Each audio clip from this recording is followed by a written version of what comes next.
A new investigative journalism enterprise recently published its report on the San Diego Police Department Crime Lab. There it found scientists overwhelmed with a backlog of DNA samples. The team conducting the investigation is the Watchdog Institute, and Lorie Hearn is its executive director and editor. Thank you for coming in, Lorie. Why is there a backlog of DNA samples at the San Diego Police Crime Lab? Well, the backlog, the city crime lab has been struggling with the backlog for a number of years. The theories are that police agencies, more detectives in the police agency, are collecting DNA samples in more kinds of cases than ever before. Juries take DNA sampling, for example, very seriously. So as more detectives are collecting more samples, the crime lab is under a lot of stress to try to get these done. So that's what's causing the increase in samples. This is what they say. They've had a recent spike in cases in the last few months that they can't explain. The backlog has been 10 cases a month. It's recently gone to 50 cases a month. So do you think there's any connection there then between the story that you're covering and the recent John Gardner case with the murderer rapist who got all this publicity about the killing of Chelsea King and Amber Dubois?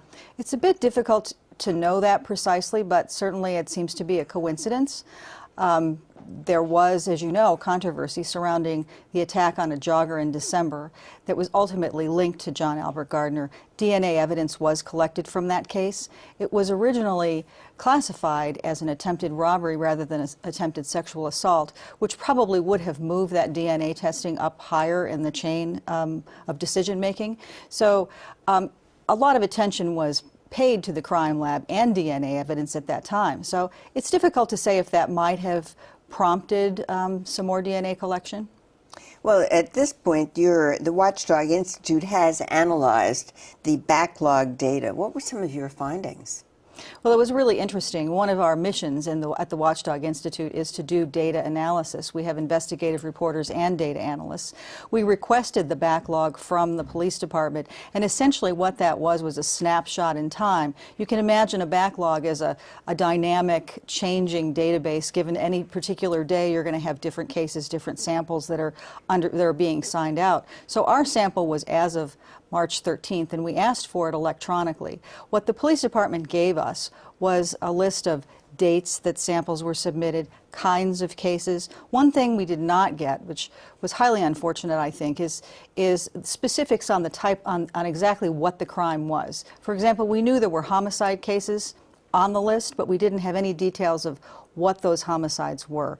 The police department said that those were subject to ongoing investigations, and releasing that material would have possibly jeopardized those investigations. So what kind of consequences could this DNA backlog mean for the general public? I mean, yes, it's very interesting and kind of horrifying and shocking, but how would it affect the general public? Well, DNA samples, as we all know, are used not only in cases to prosecute folks, but they're also used to clear people.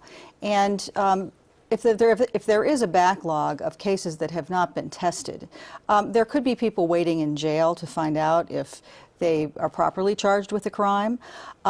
So they could be connected to other crimes, someone in jail perhaps. And if the DNA was run and matched to, say, an outstanding crime, you might then be able to solve some of those crimes for folks. So that is the public safety issue.